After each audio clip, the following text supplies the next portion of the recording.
How's it going, guys? Oxy here, and welcome back. So the day has finally come. Hulu's Hellraiser has finally come out. Uh, as a release of this yesterday, Friday, October 7th of 2022. And here I am with my review. So I saw it, well, obviously, and I'll just give you my thoughts and opinions. So, right off the bat, is it good? Did I enjoy my time with it?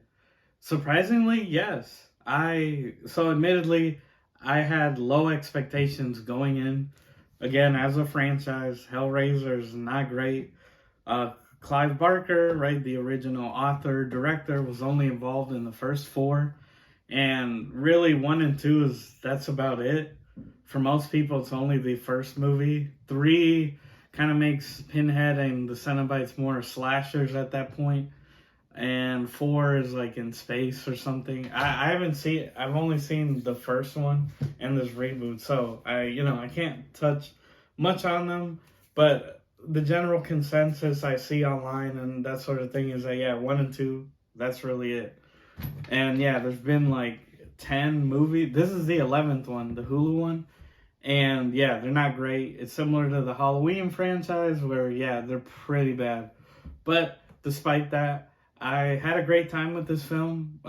Very surprised at the gore, the special effects. Really good, you know. Nowadays, with CGI being like the main way films are made, it's nice to see some practical effects. Now, I'm aware some scenes are CGI, of course, like they kind of had to be. But for what we got and like seeing the Cenobites and like their suits, which again, from my eyes, it looked practical. It looked like suits, makeup, and I was like, yo, they look really good. Like it's just really fun. But a little plot synopsis, and right, so the story, we're introduced to Roland Voight, who's like this billionaire, who collects what are essentially the lament configurations. There's like more than one. And we just see him. He has like a house party. Some random guy, I think his name was like Joey. Essentially he sacrifices him to it. And there's all new lore added to like Hellraiser. It's pretty cool. And we're introduced to him like his house is kind of designed to be like a puzzle box, which is pretty cool, like all these symbols and that sort of thing. And like the house can move, or like you can open and close sections. Anyways, if we jump cut to our main characters, which our main one is a girl by the name of Riley, who's a drug addict, or she's addicted to pills, and she's been clean, or she's in that process of rehab of like, coming clean. She has her boyfriend Trevor, who's like some dude, right? Your typical like F boy.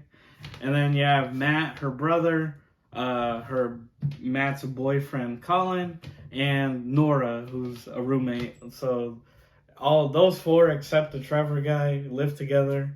And Trevor used to work for Roland, and he just gives us a little like, oh, hey, Riley, help us out, or help me out. That way, like, let's steal this, because it's been abandoned. Roland like disappeared ever since that opening, which was like 6 years before what we're seeing now with these characters. And they steal it, and of course it's the lament configuration, the one we're more used to, right, where it's an actual cube, but in a really nice twist. Whereas before you solve the box and then the Cenobites appear, they still do, but now it's like you have to get hurt or like pricked by it, which, I think it was in the original, but it's like there's more to it. It's not just one now. Like, apparently the puzzle box, which again is like new lore, which I like. I thought it worked. There's like levels to it, and of course the 7th and final level, the box ends up in the shape of, I guess, like a diamond, right? A video game diamond, which of course is made to look like the god of hell in the Hellraiser universe, Leviathan. And the idea is that later on in the movie, when they go to the mansion. Of course they will. We learn more about like, yeah, there's like each time someone solves the box, gets cut, they're essentially a sacrifice. They die. The Cenobites come, and it keeps evolving, shifting. Then you have to like it's like steps. You solve the first one, sacrifice. Second one, you get it up until the final seventh version. And yeah, so one positive I can say about the film is we see the Cenobites more often, which is nice. I mean, sure, the first movie does that good job of like the build up. So when we finally like are properly introduced to them, it's like, whoa, that famous scene, right? The, angels to some, demons to other. Really great. I mean, of course. So to settle that debate, who's better, Doug Bradley or our new Pinhead, played by Jaime Clayton? I mean, no one could beat Doug, but I think to her credit, Jamie did a fantastic job. I really liked it. I loved her look, where it's like all white now. Still got the typical like open skin and that sort of thing, but I liked it because it's the Hell Priest, right? And like I like how kind of the skin makes like a skirt, or it's made to look like that. I was like, yo, that looks really good. And as I said, the effects are top notch. Like I'll just say a throat. There's a throat scene that I think a lot of you will be like shocked by. I was surprised by it. And this is coming from, I consider myself a gore hound. Like, I love slashers, those sort of things, creature features. So I could handle some blood, some guts, But even I was like, whoa, that's like, again, I don't want to give away too much because I think you should see it for yourself. But just the throat scene, I'll say that. It's really well done. Later on with Roland, I don't want to give away too much, but we see a scene where something happens to him, and it's pretty good. It's done really well. It reminded me of the scene when Frank from the original movie is like reforming, right? And it's like that visual, like seriously, practical effects, man. Hollywood need to use them more. It's just so good. Like it's similar to that. I think so. And it looked great. And again, so our characters, of course, to be expected. They go through with all the sacrifices, or they're figuring out what's going on until finally we get the seventh and the ending. Sorry if I'm a little like avoiding major spoilers, but I think the film was enjoyable. I was surprised by it. I had a great time, and I think you will too.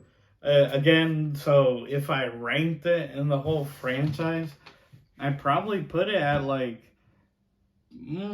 maybe second best. I do think the first one has that over it again because it just builds the suspense, and for the time, those effects still hold up. Like seriously, watch the first Hellraiser; it's really good. And again, Doug Bradley, just his portrayal of Pinhead is so iconic. It's like you can't beat that. But again, Jamie standout. She was really good. I enjoyed Riley's character a lot because they're smart with it. Again, she's like a drug addict, so there's a lot of scenes where she's like, "Oh, am I hallucinating? Are the Cenobites real?"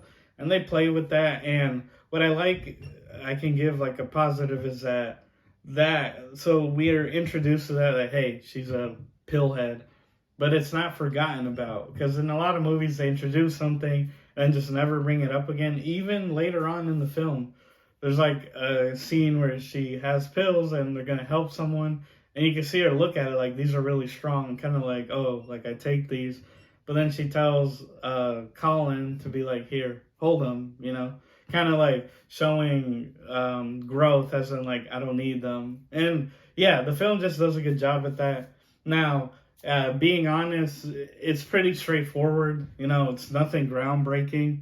Once you kind of get the gist of what's going on, you kind of figure what's going to happen.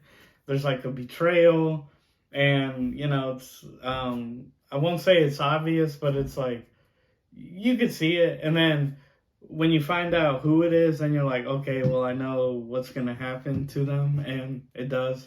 So it's like, yeah, it's a pretty straightforward, but again, it's much better than anything Hellraiser related in the last, like, I don't know, when did 2 come out? Like 1990 something.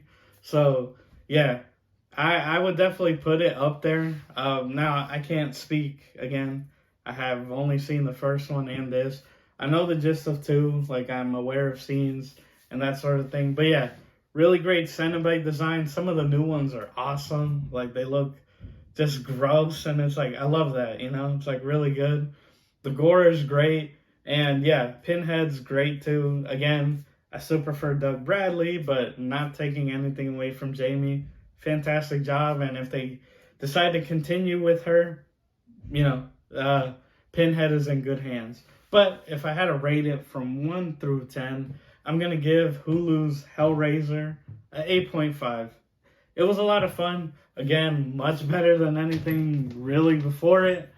And, you know, some people might be like, oh, whatever, just another horror, blah, blah, blah, you know. But it's like, look, I'll take it.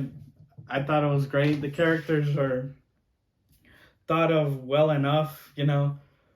Again, in horror movies, there's not much character development really ever.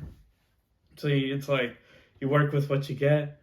But I thought it was done in a good enough job that I think they did a great job. You know, Hellraiser, they did it justice, just like how Hulu 20th Century Studios with Prey for the Predator franchise, really great. And you know, props to Hulu. I'm probably gonna stick around, keep that subscription, because yeah, 20th Century, like their horror or like these older franchise revivals are like, I think, are really knocking it out of the park. But those are my thoughts. Let me know what you think. Have you seen it? Will you see it? Am I totally wrong and it's straight garbage? Let me know in the comments below. But as always, everyone, I make new videos every Tuesday and Saturday. And please be sure to like, share, subscribe, hit the notification bell, all that good jazz.